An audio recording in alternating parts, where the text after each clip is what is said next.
I declare the Ordinary Council meeting of the 27th of August 2024 held in Council Chambers at Level 2, 388 Hay Street, Subiaco, open at 5:31 p.m.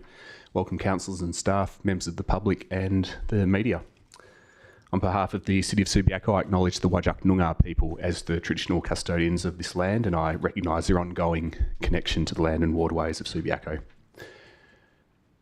Now, it might not look like it, but we've got a full attendance this evening. We've got the elected members present in person in the chambers and 3 councillors attending with approval electronically. So Councillor Johnston, Powell and Burns are the councillors who are joining us by video link.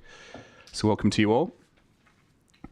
We've got the entire executive leadership team present in person, so welcome to you. And we've got a number of staff members either on call or present who will announce or call upon as needed. And just to clarify, we've got 2 councillors who are on approved leave but are obviously attending in any case.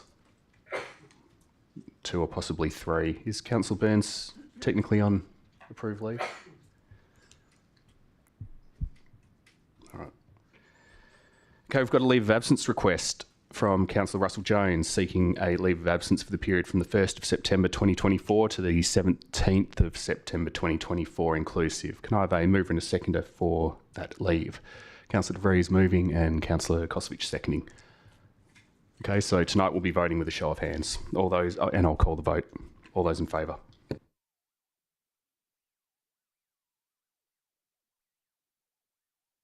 Okay, we've got a vote of 8-0 approving the leave, and I haven't seen Councillor Burns vote. Okay, we'll move on to disclosures. I'm aware of at least 2. Firstly, we've got Councillor O'Connor with an impartiality interest on C4. Did you want to read out your disclosure? Thank you, and through you, Mayor. Yes, my disclosure is an impartiality pursuant to clause 22(2) of the Code of Conduct. The nature of my interest is that I am a close friend of the owner of 7 McCallum Avenue, Daglish, which is within the subject area. Thank you. And Councillor De Vries. Thank you. Yes, so I, Rosemary De Vries, wish to declare an interest in the following item to be considered at Council, which is agenda item C4.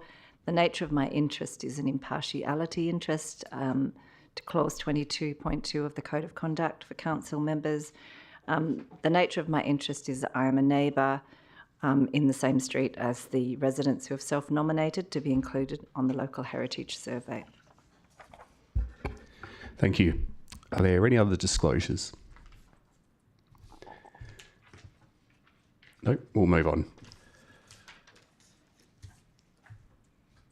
Okay, there were no public questions taken on notice. No public questions submitted. So we'll move on to public statements. We've got 2 statements, both in relation to item C1. So the first statement will be made by Philip Anderson on behalf of Westbridge Urban of Station Street, Subiaco. Just to clarify, there's 2 names on my sheet for the one statement. The others, well, they must be different statements because the other one's Warren Kerr. Okay, might be a typographical error there. Not that you need to worry about that. Please carry on. Do you want to? Yep. So good evening, councillors and mayor. My name's Philip Anderson. I'm the head of development at Westbridge Urban. So Westbridge is the developer of 484 Hay Street, which includes a portion of land belonging to the Regal Theatre. Westbridge acquired 484 Hay Street, seeing an opportunity to reactivate an underutilised and largely vacant property. And through this, we hope to contribute positively to the resurgence of Subiaco. Very early, we identified that the adjacent Regal as a key stakeholder, given the heritage nature of that property and its prominence in the community. We engaged very early to ensure that they're part of our journey of our development. We found that the Regal was constrained through various on-site issues and most of all a limited budget as a not-for-profit foundation. Discussions evolved and we determined that there was an opportunity for us to collaborate and resolve some of these issues together and ultimately provide benefits to the community as part of our development. While discussed in detail in the proposed RAR, questions have been raised exactly as to what the Regal is getting as part of our proposed development. So I confirm as follows. Construction of a linkage at the Hay Street frontage between the Regal and our proposed development at 484 Hay. Construction of a brand new universal access toilet, which doesn't currently exist within the Regal. Construction of a new toilet facility with a net increase of 4 female toilets. Construction of a lift to the upper levels of the Regal. Reconfiguration of the Regal's fire stair onto the rear lane rather than the unsightly existing exit onto Hay Street. Construction of a storeroom for the Regal and the provision of 3 car bays within our development for the use of the Regal. These new facilities will be constructed by Westbridge at our cost and created as a separate strata titled lot within the development and transferred again at no cost to the Regal to own in perpetuity. A substantial community benefit and a step in resolving many of the constraints faced by this heritage icon. The Regal bar facilities. Separately, we have a heads of agreement with the Regal for the potential acquisition by the Regal of a ground floor bar tenancy. Whilst this is outside of the proposed scope of this application and subject to finalising commercial arrangements with the Regal and funding for the Regal, we are committed to finding an arrangement with the Regal exclusively rather than in the open market. A dedicated bar is a game changer for the Regal in terms of on-site amenity and potential revenue streams to support the Regal in the long term. We look forward to finalising that acquisition in due course. Finally, heritage and rant sheet metal. The former use of 484 Hay Street as rant sheet metal has been raised by councillors and the community. The building has drawn no heritage listing or assessment of heritage significance. We note, however, that the operations of this building do have historical linkages to the city. Westbridge is fully supportive of recognising these linkages in our development, either through plaques, interpretive signage, the use of our public art contribution on site, naming of the Regal bar, and fit out of that bar facility. I can see you've got about 1 dot point left, so please press the button and make the point. Brilliant, thank you. So Westbridge supports an advice note in this regard to allow us to explore opportunities for that recognition during the detailed design phase with the city's officers. Thank you for your time and we look forward to your support. Thank you. The second statement comes from Warren Kerr on behalf of the Regal Theatre Foundation of Hay Street, Subiaco. Another statement on C1. Thank you very much, Mr Mayor, and thank you to Mayor and councillors for allowing me to make this statement tonight. On behalf of the Regal Theatre Foundation, I'd like to pledge our support for the development of 484 Hay Street. As Philip Anderson has outlined, it will provide a number of benefits for the Regal Theatre. Now, I'm sure, as you're all aware, you're all part owners of the Regal Theatre. It's owned by the residents of Western Australia. I hope that doesn't cause you any problems in your disclosure of interest for this meeting tonight.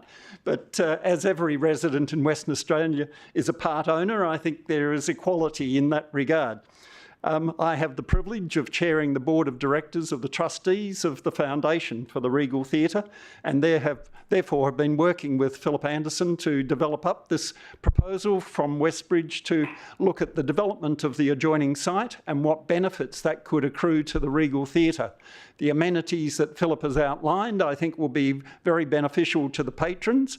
In 1938, the building regulations at that time thought that 3 toilet facilities for a 1,000-seat auditorium, 3 toilet facilities for females for a 1,000-seat auditorium was adequate. And therefore, every time we have a performance at the Regal, of which normally 73 to 74% are female, you end up with long queues in the foyer. So we have looked at a way in which we can increase that, but without going outside the bounds of a heritage building. And the opportunity that this provides, I think, will be very beneficial for future patrons and allow us to enhance the facilities of the Regal Theatre. Thank you for the opportunity to comment tonight and look forward to any questions you may have. Thank you. Thank you. Well, that's the end of public statements, and there were no petitions or approved deputations. So, councillors, I'll ask you to confirm minutes of previous meetings. We've got a single set of minutes from the ordinary council meeting of 30 July 2024. Can I have a mover and a seconder? Councillor Jones and Councillor De Vries. I'll call the vote.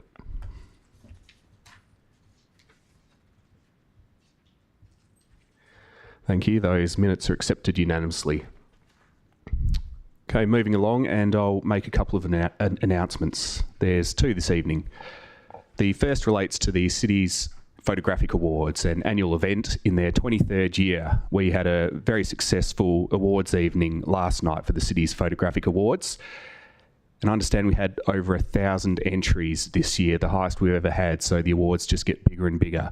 And they continue to adapt and evolve as the art form of photography evolves. This year was the first year that we had an AI category. What that means is that you could enter a photograph that had been altered using AI, or you could create a photo using no camera at all by typing prompts into AI software. So very cutting edge, a little bit edgy for a photographic awards, but a credit to all those involved for embracing the way that the art form is headed. There are 8 awards presented, and the voting for the People's Choice Award remains open until the end of the awards season.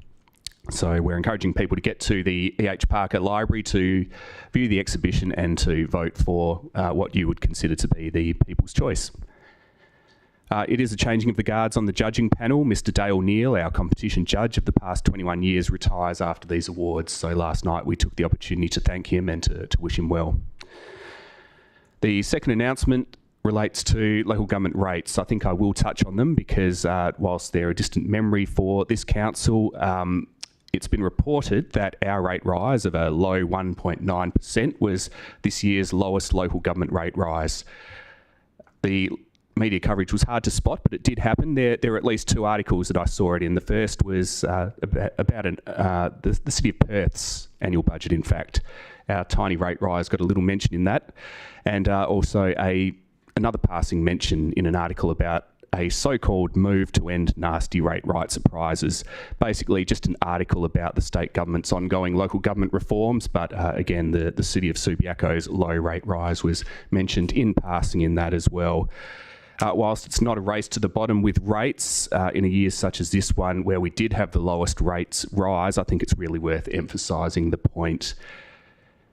We got there just by having a series of workshops and then bringing it to council and unanimously supporting the budget, just like that, everything working as it should. To the City of Subiaco ratepayer, this is newsworthy. All the other household bills continue to go up at CPI or higher, but not their Subiaco rates bills. It's a result of prudent financial management and diversified investments. No state government reform needed. I think a special mention goes to the mathematical wizards and multiple recovering accountants on our ELT. Thank you to you, and in fact to all our directors, all our managers. You've sharpened your pencils, and yet will continue to deliver for our ratepayers for another financial year. So well done to you all. Thank you. Okay, now we'll get on to the business of the evening. We've got a number of agenda items which could potentially form the basis for an en bloc vote, given that they're not the subject of any amendments or alternatives. The possible en bloc vote I've got in front of me would consist of C1, C2, C3, C4, C5, C6, C7 and C8. Now I understand C2, Councillor Kosovic and probably others may wish to say something about, so I'm going to take that as pulled from the en bloc.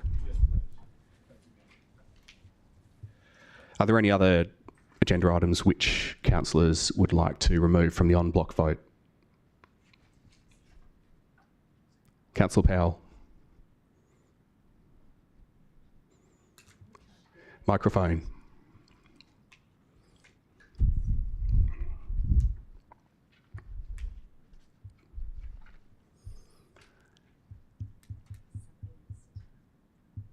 I think he's still trying.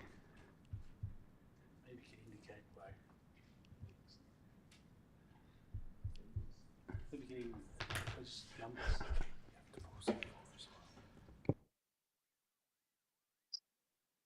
Can you hear me now? Apologies. We can hear you now. Which item did you want to remove? Yeah, I see one, please, Mayor, as there have been presenters to it. Thank you. And we should also pull C4 because that was the subject of some disclosures.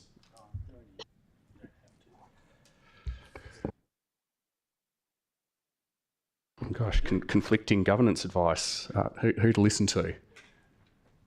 We're going to do it? Well, you're at the meeting.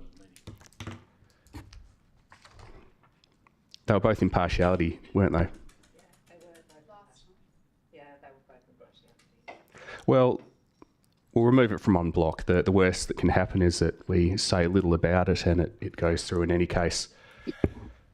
So the remaining on block vote will consist of items C3, C5, C6, C7 and C8. Can I have a mover and a seconder for the on block vote? Councillor De Vries moving and Councillor O'Connor seconding. I'll call the vote.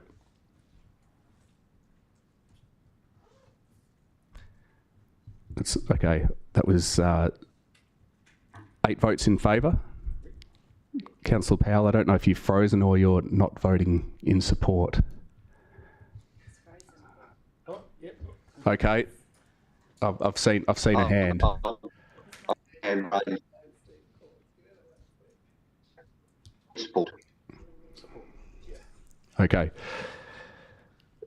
I think the on-block motion was carried unanimously. So thank you, councillors. And for the benefit of those watching, that means that items C3, C5, C6, C7 and C8 have been carried and accepted as per the officer recommendations without debate. So now we'll move through the remaining agenda items. Beginning with C1, the responsible authority report for 474 to 484 Hay Street and 61 Rockaby Road, Subiaco. Do I have a mover and a seconder in favour of the officer report on C1? Councillor Councillor De Vries moving the officer report, the officer recommendation. Councillor O'Connor seconding. Councillor De Vries.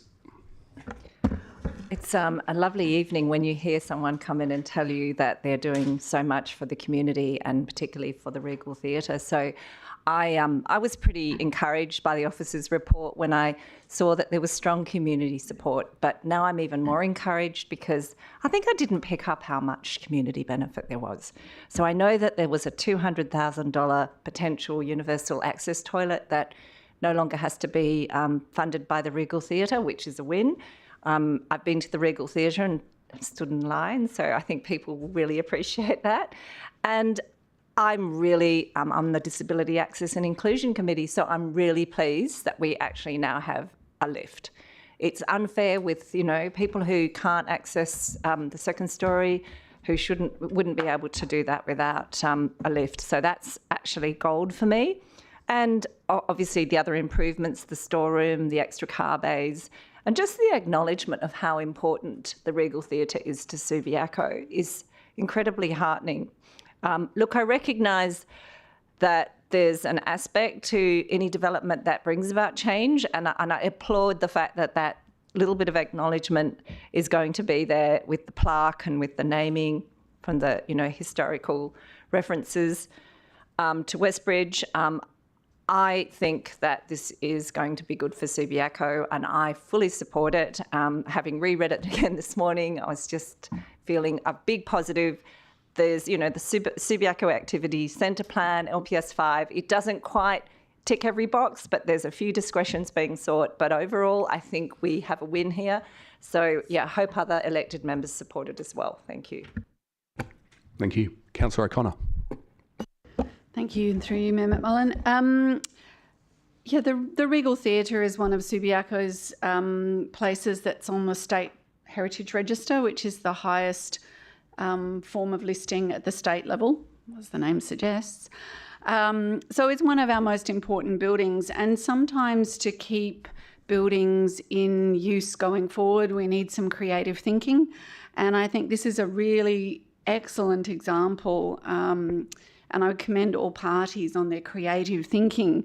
Obviously, the Regal Theatre was constructed at a time when there were different expectations, and I think this is a really creative, as I said, way to try to resolve some of those issues around access, around disability access, around egress, and around, very importantly, the number of women's toilets. I'm very encouraged by the heritage provisions in the RAR. I think it highlights some issues that were certainly of concern to me, particularly the repurposing of the cry room, which is a really distinctive feature of the building. and also the interpretation of the history of that site, because we sometimes forget today that Subiaco was almost a light industrial area, and it was light industry right in the centre of our town, something that is really hard to get our heads around today. So it's very important that some of that history is interpreted, and it was very encouraging to hear your comments today about taking that on board going forward. So I'm very keen to support this RAR for this development. Thank you. Thank you. Are there any councillors wanting to speak against the recommendation? I'll take speakers for then. Councillor White. Sorry, just probably a dumb question. If it's okay. Because I don't think it came up in the ABF last Tuesday, and I think I'm grateful for the public statements of support for this, and the advice note regarding the Rance building. Is that covered in this? Are we fully covered in terms of that? I guess is what I just wanted to be clear about. Thank you. Director of Development Services. Yes, thank you. We took on board that advice and included advice notes and conditions accordingly. Speakers to the item. Councillor Kosovich. Thank you, Mayor, and I'm going to join the pylon in support of this. I see this is a development in an area of Subiaco in particular. Given that it's alongside the Regal, that was the issue, but it's in the right location to take the height, and I think the community benefit is considerable in this case, and it's a win-win, and the heritage protection is being met clearly by what one of the speakers said tonight about embracing the social history, particularly with the Rance family. So I see this as just a good development for Subiaco. Thank you. Thank you. Any other speakers? Councillor Burns. Yeah. Can you hear me, David? Sorry, Mayor McMullen. Oh, I can. Thank you. Okay, thank you. Look, obviously I support it. I think something that's most interesting is, from what was said, that there are there are fixed agreements between the parties, and there are some items that are floating, and I'm referencing there was mention of acquisition of a further strata to accommodate a bar, which it seems both parties are happy with to move forward.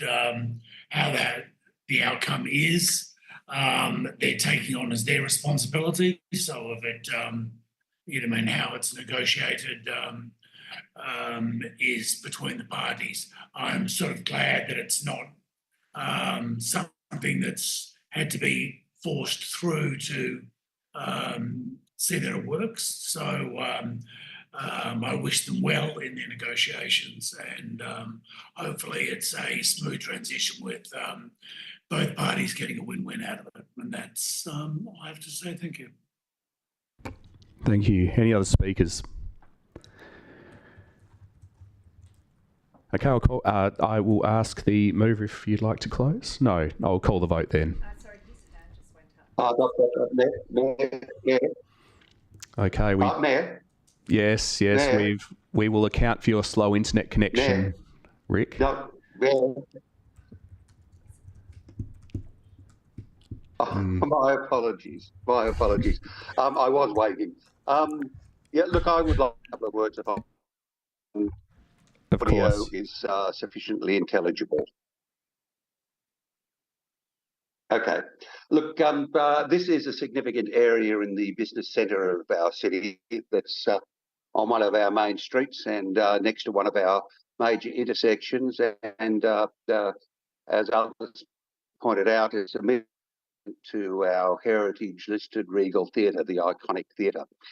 Indeed, this proposal envisages some of the shared facilities, such as the additional female toilets, be shared. It's also looking at easier access, things that have long been bangs for the Regal Theatre and for which they've been seeking solutions for a long time. So, look, I think it's good to see a development that can work hand in glove with heritage, something that I wish that some other Hay Street developers may take into consideration. But look, this is also a commercial proposition. This is not just altruism on behalf of the proponents. It also clears up the access issues for them. More importantly, they want an extra 3 stories in height on part of the site. They're allowed 6 under the current planning, with up to design excellence, which they have achieved. Hold on. Lost part of my connection.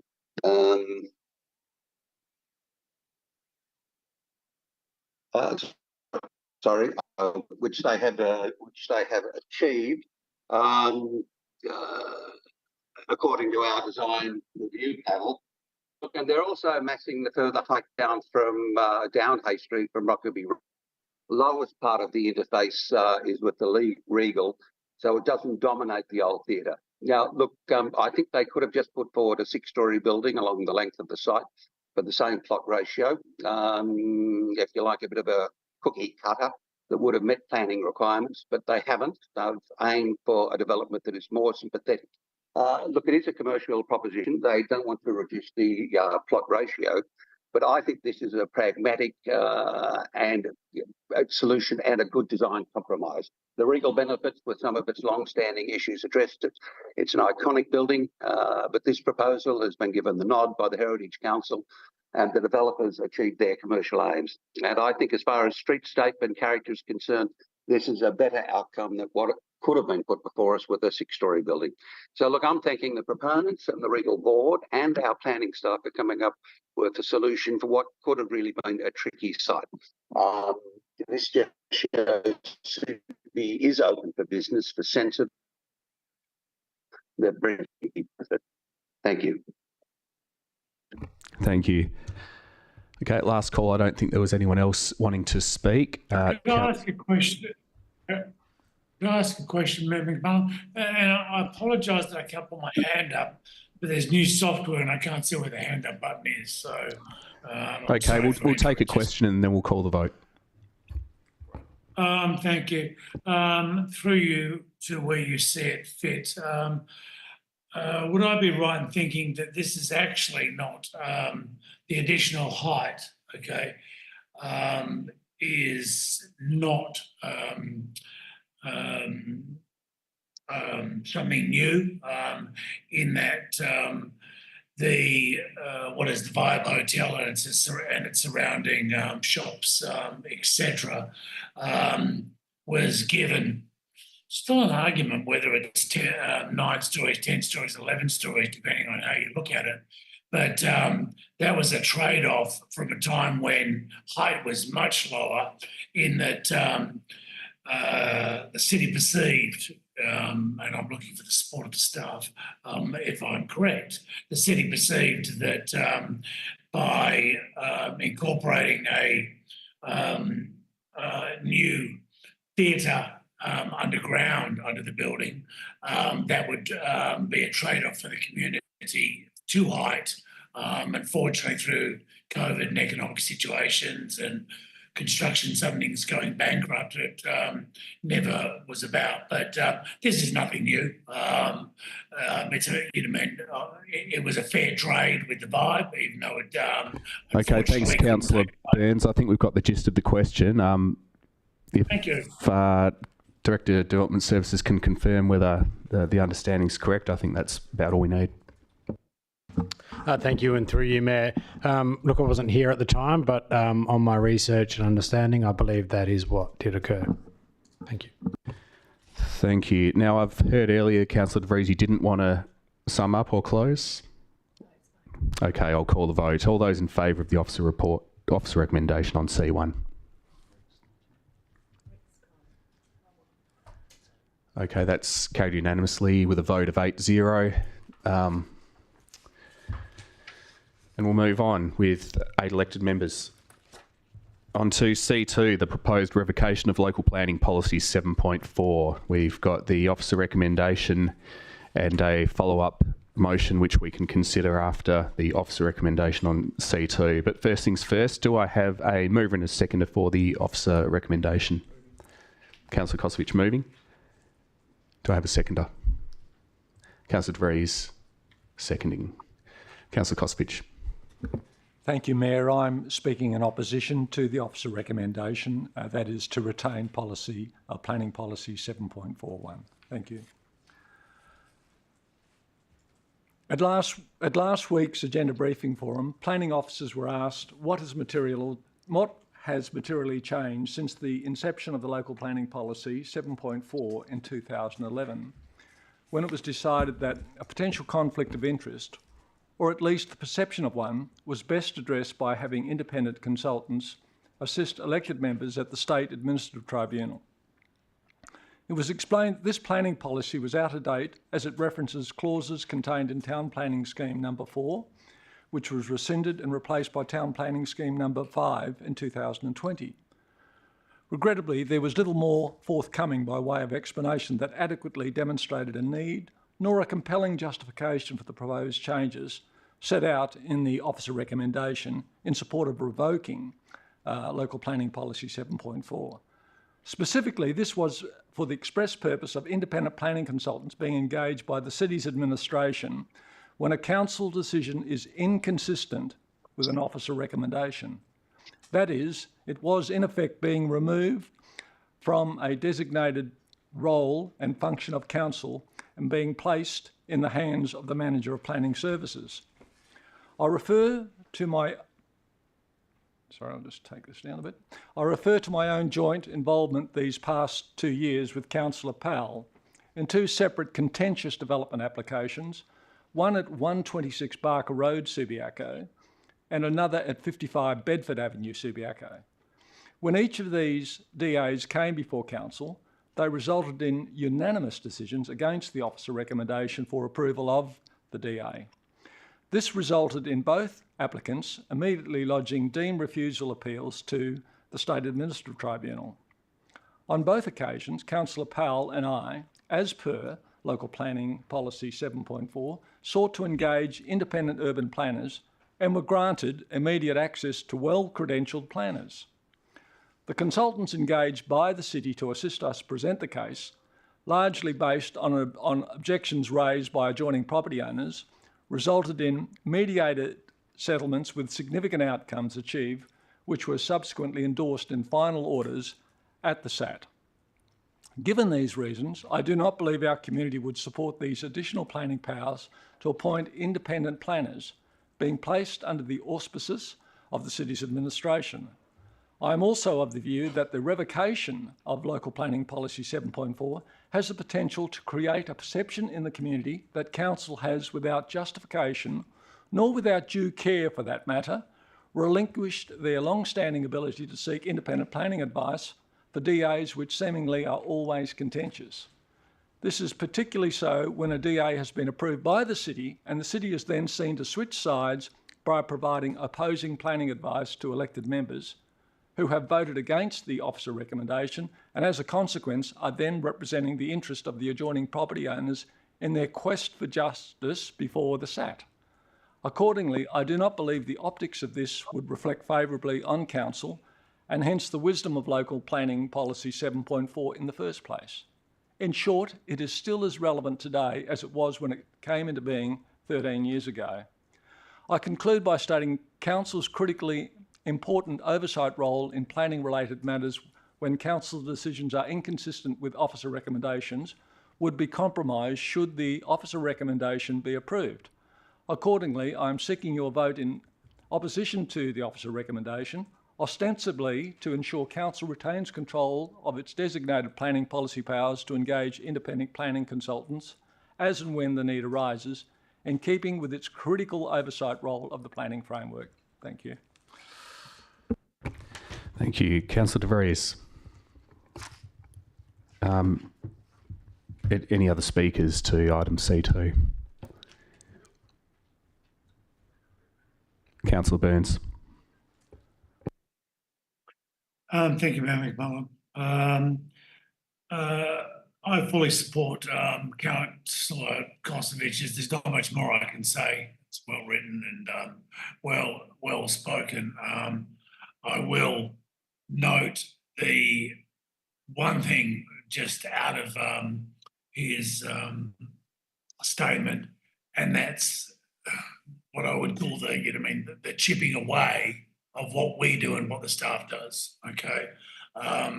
He went through it thoroughly about, when we should be involved. There's also, I think he was saying there's times when we wouldn't need to be involved in certain SAT matters. But at the end of the day, right, we are. And if the council sees fit that matters require planners, and I would suggest those planners would be on a degree basis. And when I say on a degree basis, it would be a degree of expertise, right?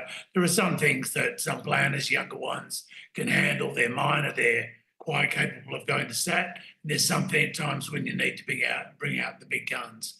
But at the end of the day, it falls back to us making decisions. And it's off the point, but it's about decisions. Just recently, we had the item, with no disrespect to the CEO, but removing to his authority a certain item, which I posed a question, how many times did this come up? And I think it was twice in the last 7 years, people were going to pass delegated authority. I'm sorry, but I can't vote to just keep giving things away. I support Councillor Kosovich, and I would hope that other councillors can see in that wisdom. Thank you. Any other speakers on C2? Councillor I'd like to speak, Mayor, if I may. Yep. Yes. Look, I'm sorry, I am having connection problems, and the connection does seem to be drifting in and out.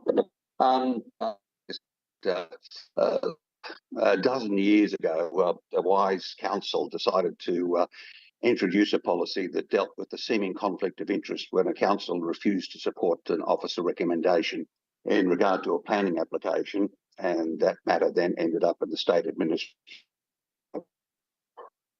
That policy was 7.4, and among other things, it provided independent planning consultants to be appointed to assist elected members at SAT. Now, look, I think that's worked quite well. It's not that there have been many matters that have ended up at SAT. In fact, I can remember on a number of occasions when council has refused applications, and that has essentially forced neighbours and applicants to talk, something that they hadn't been doing. And oftentimes they've reached their own compromise without going to SAT. Generally, it's only when one of the parties refuses to compromise that the matter ends up at SAT, initially for mediation.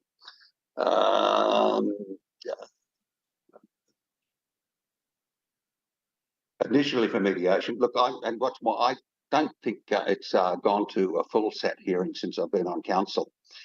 Look, we're not allowed to talk about what actually goes on in mediation because it's confidential, but I am allowed to talk about the outcomes because they're on the public record, usually in the form of amended plans presented to council for reconsideration. For example, I think there was one last year when an applicant agreed to reduce the length of second floor extension by about 3 metres, addressing the neighbours' concerns about privacy, bulk, scale, etc. And look, I think we should be all happy to see that sort of that is possible. And I know of no instance when the amended plans from a SAT mediation were not approved by the council. And when the council does support an alternative for refusal, giving its reasons, and the applicant decides to appeal the decision, normally the first question I've asked by the objectors, especially if I've moved the alternative, is whether I will attend the mediation. I'd say yes. Normally so does the seconder. On the past couple of occasions, as Councillor Kosovich had mentioned, it's been him. The next question is usually who will be supporting the councillors. And I say policy 7.4 provides for independent planning consultants, as well as defining the process about who should be informed, when, their rights, and how to provide a statement. So it's much wider policy than just about consultants. And there's usually some relief on behalf of objectors when there's an independent counsel thought out process, because oftentimes they've been dealing with the merits or otherwise of an application with planning staff for some time. And look, independent consultants do bring fresh eyes to proposals, and sometimes that can provide a breakthrough. Finally, look, I accept there have been years, and they may have issues. And perhaps the Planning Act is no longer the right place for this policy. I noticed the Mayor has an upcoming motion to address that. But 7.4 has carried on from TPS 4 through into LPS 5. It's worked for us, so let's keep it unless we have something superior to put forward as a replacement. Thank you. Thank you. Any other speakers? Councillor O'Connor. Thank you, and through you, Mayor McMullen.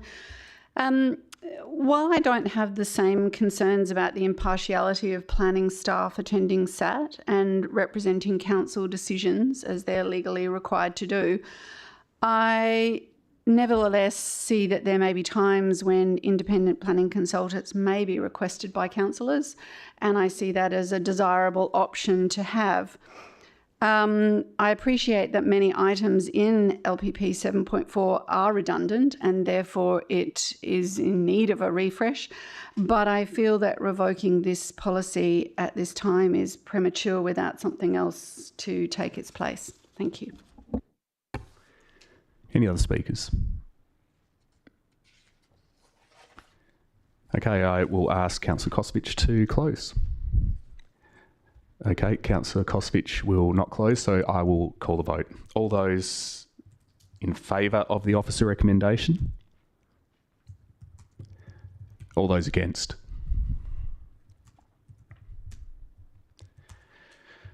Okay, the officer recommendation on C2 is rejected unanimously with a vote of 0 to 9. So now I will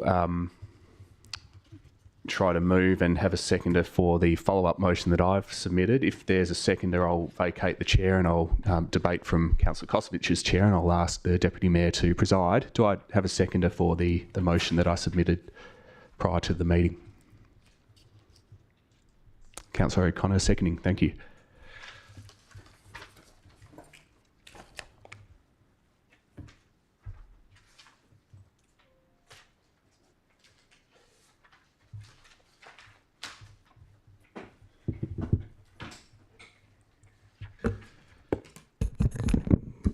Okay, councillors, the motion I've submitted as a follow-up to C2 was submitted on the basis that I wasn't particularly fussed how the vote on C2 went, because in my view, whichever way the vote went, there was some unfinished policy work that needs to be done.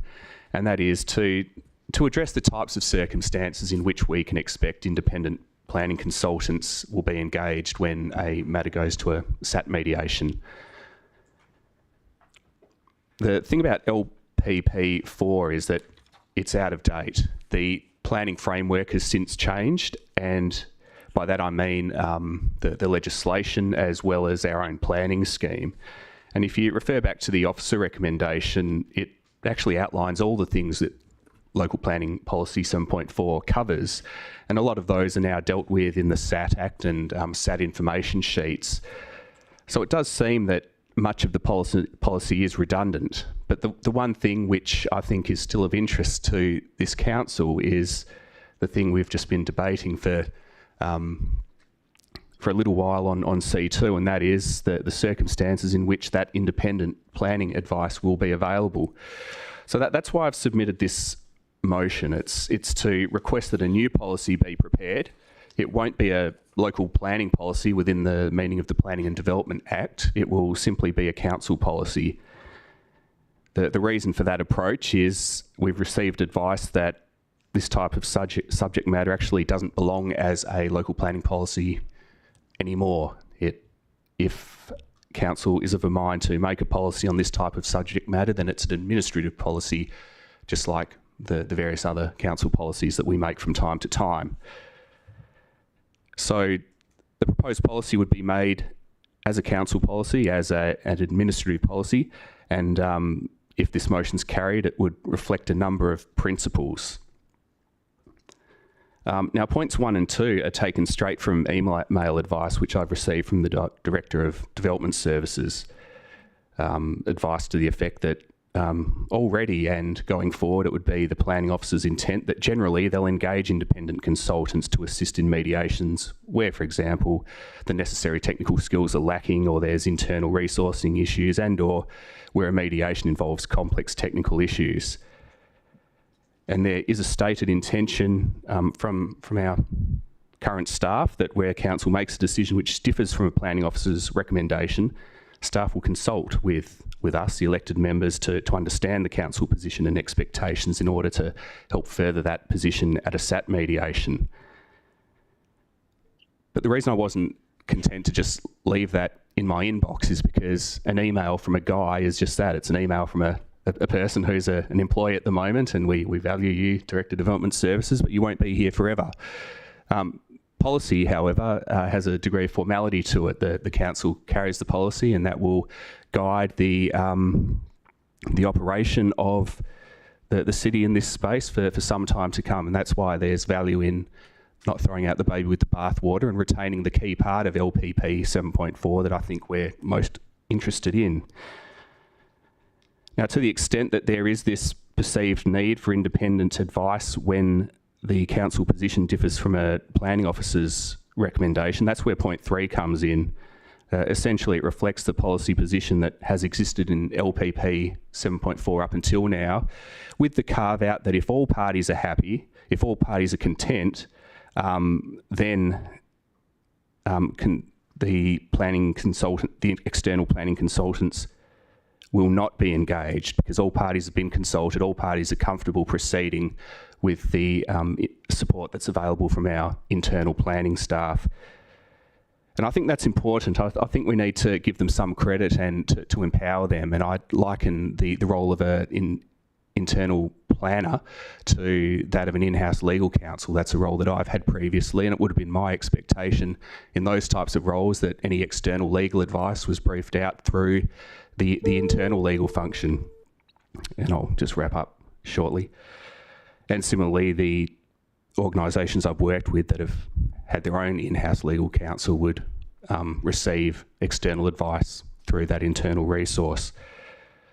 So I hope you'll support this motion. It sets a framework by which staff can get to work on a new policy to essentially replace that key part of LPP 7.4. And when it's in a... With your indulgence, presiding member, I'll just sum up. When the new policy is in a state that is ready for submission to council, it can be submitted to council, and at that point we can have another look at revoking LPP 7.4. But my thanks to Councillor Kosovic and others for, I suppose, preserving the status quo in the meantime. At least we've got that policy framework whilst we set our staff the task of writing a new framework. Thank you all. Thank you, Mayor. Sorry? Councillor O'Connell, thank you. Thank you, and through you, presiding member. As I said in earlier debate, I felt that revoking LPP 7.4 was premature, so I welcome this initiative from the Mayor to introduce a proposal for a council policy that addresses the same issues that councillors have raised concerns about. Thank you. Any further speakers for the motion or opposing the motion? No. Gary, Deputy Mayor. Councillor Burns? Deputy Mayor. Yes, thank you. No, sorry, I just can't work out where this button is. A question, if you may, before I possibly speak, through you to where you see it fit. Am I correct in my understanding? I this always seems baited, but it is actually a question, that where you have a decision, a recommendation from the staff that then is disagreed with by the council officers, whoever the council elected members, whoever puts it up, right, writes as an alternate. The issue is, does it actually have any planning grounds, or is it just, I use this expression all the time, and I know it's a bit casual for council, but me no likey. So I don't want to vote for it, so I'm just going to say put up something. But if it doesn't carry a legal planning weight, we're already on a hiding to nothing. Okay, well, that's the first part of my question. Could you direct that as you see fit to see if I am correct in my presumption? Thank you, and through you, Mayor. Yes, that's correct.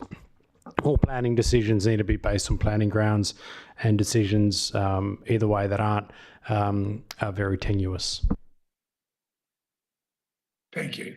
Okay, carrying on then. So I'll leave. I won't question the director any further. I think he's given everybody that perhaps maybe everybody already had this understanding, but if anybody didn't, I wanted to clarify it. So it becomes very important when you're going to put forward an alternative to the staff recommendation that it has tremendous grounds. So even if it lacks the grounds, council can force the and we can decide that we want to engage external ground planners. They'll take the money, they'll go ahead, but they're going to be on a hiding to nothing, because SAT is still going to look to why it was rejected.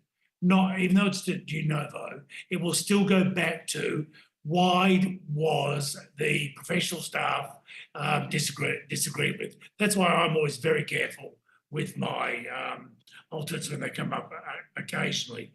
So in looking at what we're doing right now, I like where the mayor's going, but I don't like where we are right now, and I think it needs more work. And arguably, where it needs to probably be sitting in my mind is that post a decision of how we proceed, right? It's discussed further. Okay, you know what I mean? If we don't like it and we want to argue something, fine. But if there's just no grounds whatsoever other than me no likey, okay, then it's just a complete waste of time. Doesn't matter who we hire. So I'd like a differing process where these things have arisen, right? The staff put a lot of work into what they do. Now, we might not like it, okay? And Councillor Kosovic is also correct in, and I think Councillor Powell said it as well, maybe both did, or one or the other, I'm sorry, it fails me, fails my recollection, that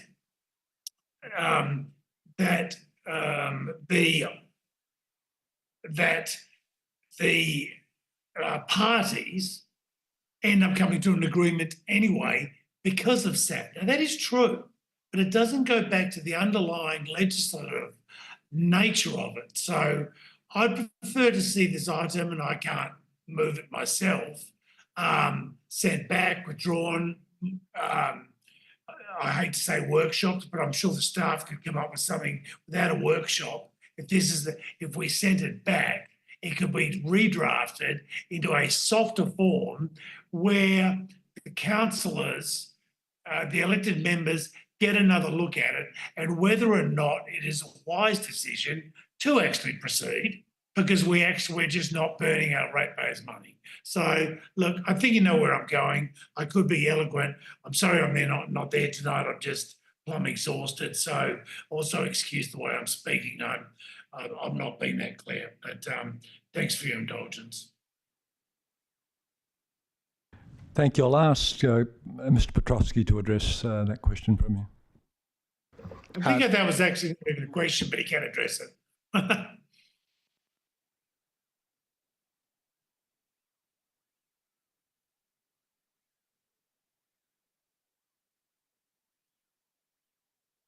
Any further speakers? Yeah, I'll be Councillor quite Rees. brief. I actually just wanted to comment on the type of council we are, and that's reflected in what the Mayor's brought to us tonight, is that we're a solutions-oriented council, that I don't think anyone's suggesting anything negative in the initial motion that, you know, obviously looks at planning frameworks and so on. I really think it's been a really good process, because out of that we've got something really, you know, we've learnt, and I certainly learnt quite a lot, but I think it's also great to see where we're going forward with this, and I feel that that just reflects so much about the philosophy of this council in dealing with problems that we come across from time to time, where we may have different positions, and we work to negotiate those positions. And I think this is what I'm just saying in terms of how I perceive this. It's an elegant solution. It's obviously requires a bit of work, but I think the thinking around it is correct. It's nailed it in terms of it's one area of concern, and the Mayor has done, I think, an excellent job in bringing it to us. So thank you. Any further speakers? I will speak to the item. I'm going to strongly endorse the Mayor's stance. I was the one who has led the charge tonight to ensure that the policy stays, but I see the sense of the way forward here. And I see a council policy, a more encompassing, wider policy to covering not just planning. I see that as a sensible way forward. And yeah, I would support that, and I hope you would support it as well. Thank you. If there's no further speakers, Mayor, would you like the right of reply or to wrap things up? I'll take the right of reply just to speak to 2 points that came up. Look, I think I heard someone say in the debate that I don't like where we are now, and I'll take that to mean that the no man's land that exists post C2. What my motion does is set staff on a policy making direction that I imagine will involve consultation with council, and at the end of the process will involve submission of the new policy back to council for approval. So this is not so much the end as just the beginning, and when we come back here with the new process, whether that new policy, whether that's been through a workshop or EMIBS or both, I envisage a policy which will be capable of strong majority, if not unanimous support. But I would hope that the principles that are outlined in the motion are a solid foundation for the policy work that is to come. Now, just on the passing comment that I heard that it's not just about planning, there is a bit of context to that, because a question was raised during the week about whether this policy might apply to other situations in which council requires independent advice. Maybe it will. The intent of this motion, however, was just to fill a policy gap that will exist if and when LPP 7.4 is revoked. But there's nothing to say that that the new policy can't cover other types of situations as well. And that's why quite late in the piece I just put in the clarifying statement at point 6 of my reasons that the motion doesn't limit what may be included in and covered by the new policy. So I do think we're covering all bases. To pick up something I heard in the debate on C2, I hope this will lead to something that's better than existing 7.4, and as a result will be in a future-proofed policy space that will equip council to do its thing whilst relying on city planners where needed, and still accessing that independent advice on the occasions where it's necessary. So thank you all in advance for your support on the motion.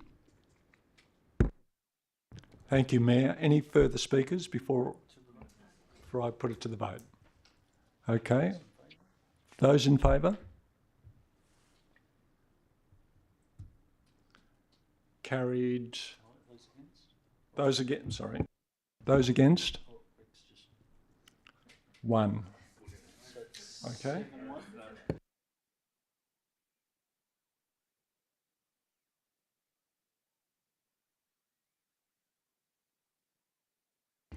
The motion's carried 8-0. Before you leave, Deputy Mayor, who was against it? I just don't want to think anybody think it was me. No, Mark, yeah, it was carried 8-0, so no one's against it. Oh, sorry. I thought you said 1. Okay, I got the numbers wrong. Thank you.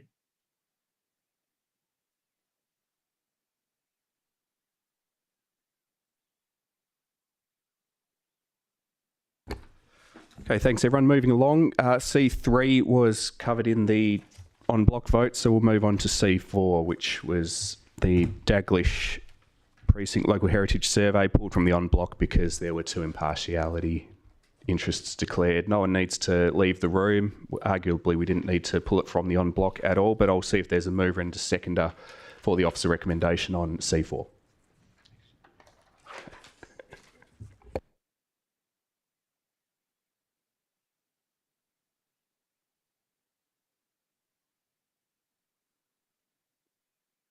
Okay. Councillor De Vries moving, and do I have a seconder? Councillor Jones seconding. Yeah, look, I think it's really interesting to acknowledge that Daglish, here we just get an opportunity to extemporise a bit about the wonders of Daglish, which is the slightly neglected sister across the other side of the road. I think it has so much to offer, and I think recognising in the local heritage survey, recognising the historical significance of it as an entire community, because obviously, you know, a lot of the houses have lost their original heritage, and so cannot be designated as heritage, having heritage value. But I think, again, just that recognition from the community and for the community that we're part of this history, and even though we came a little later to the Subiaco story, you know, even things like the fact that McCullum Avenue is a very wide street has a historical reference to, you know, when the Bullocks were drawing down the road. And I think the railway station just celebrated its 100th year anniversary, and we have this amazing park in the area. So the fact that this is not got statutory implications does not concern me, because I feel that most owners in the community love Daglish because of its community feel. And the strong tennis club community are part of that, which I'm sure that Councillor Jones will have something to say about as well. So it's great that two residents have wanted to get some more recognition for their properties, and I enjoy the value of that every day when I walk down the street. So I think it's just a nice, you know, thing that we're doing for the community. It doesn't have to have statutory power, but it can still be part of just a recognition of our history and our heritage. Thank you. Councillor Jones. Thank you, Mayor. We're required to do this as part of the under the Heritage Act, but I think the process is more than just about doing a stock take of what actually exists there. It's also about learning the history of the area. And as a side effect of doing this, we've had boards go up around Daglish talking about the history. We've had videos produced, and I've learnt an awful lot about our neighbourhood and the history of it going back. And I think that's a really valuable outcome from all of this. It builds pride in the heritage of the neighbourhood. Many of my residents are very proud of their homes and look after them, and are very happy living in this sort of area.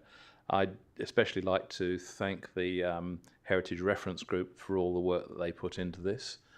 Without the residents being part of this, it would be so much harder, and I commend the motion. Thank you. Any speakers against? Any other speakers for or against? Councillor Burns. Thank you, Mayor McMullen. Councillors, please don't read too much into this, but the last time Daglish came up in my life, it took about 2 years of it away from me.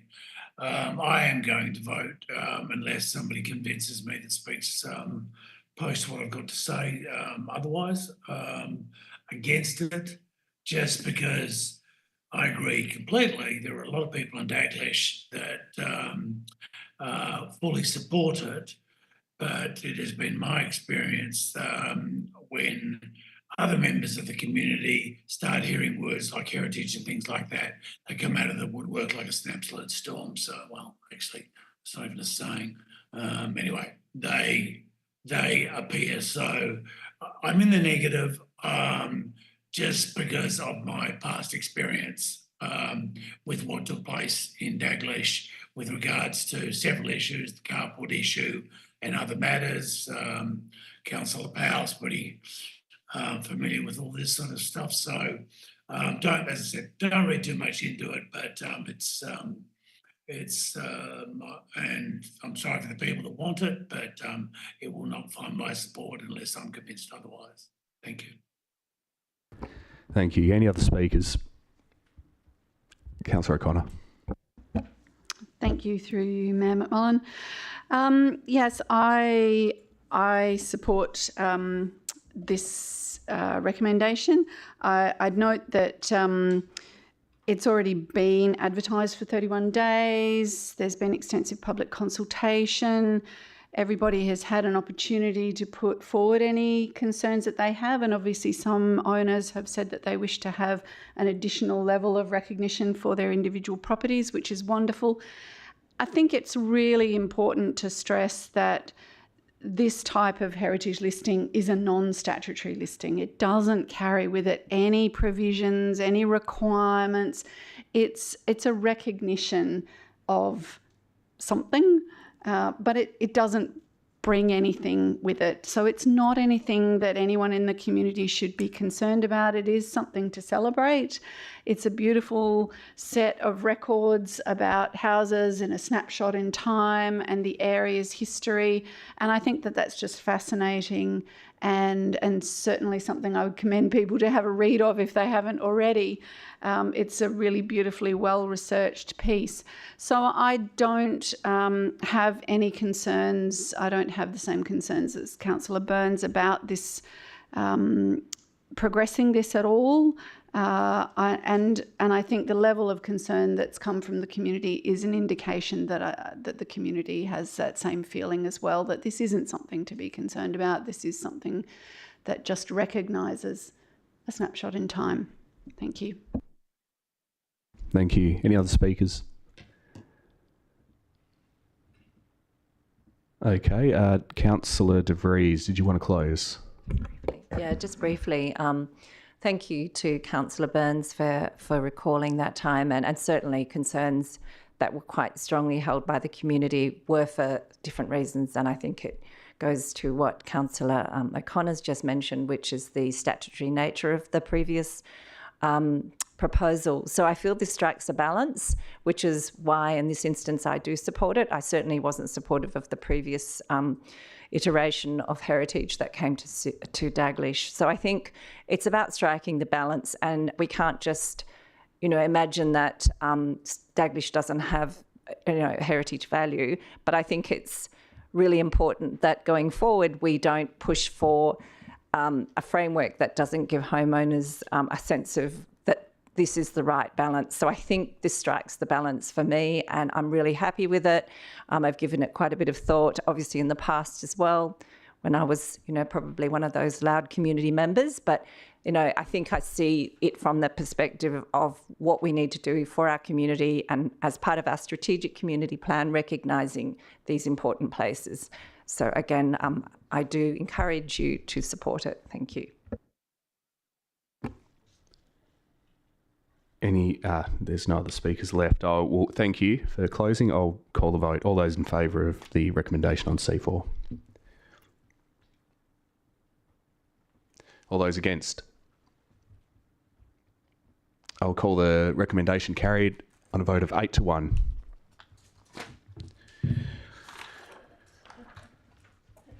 Okay, C5, C6, C7 and 8 were already carried as part of the on-block vote. There were no elected members motion this evening.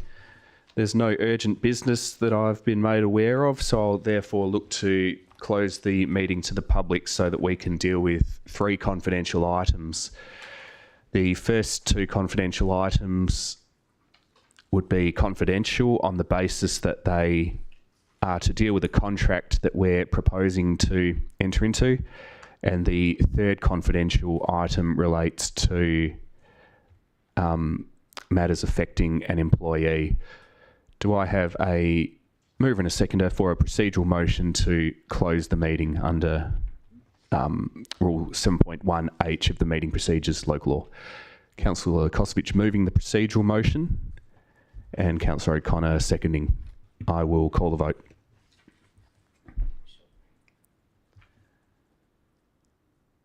Okay, the procedural motion's carried unanimously, so we will go behind closed doors.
Okay, I confirm that behind closed doors, Council passed 3 resolutions, which I will read out now. At item 13.1, it was resolved that firstly, the property located at 100 Chisholm Crescent, Kewdale, WA is disposed of for $19 million as a going concern to Kewdale Central WA Proprietary Limited.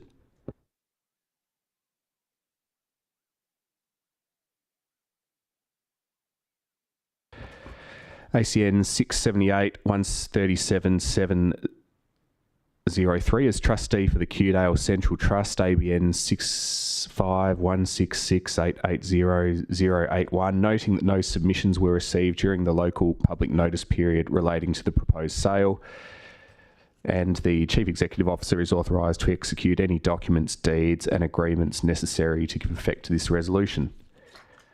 On 13.2, it was resolved, firstly, that the City of Subiaco consents to a management order at Mount Claremont for the purposes of a municipal depot on reasonable terms acceptable by the City, and secondly, the Chief Executive Officer is authorised to execute any documents, deeds and agreements necessary to give effect to this resolution.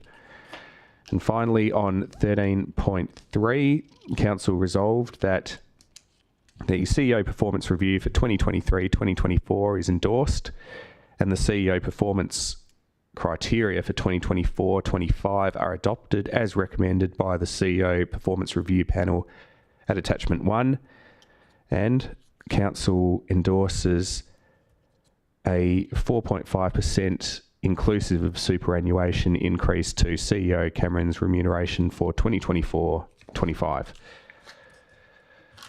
So that brings us to the end of the agenda. There's no further business, so I'll declare the ordinary council meeting closed at 7:30 p.m. Thank you, councillors, and thank you, staff.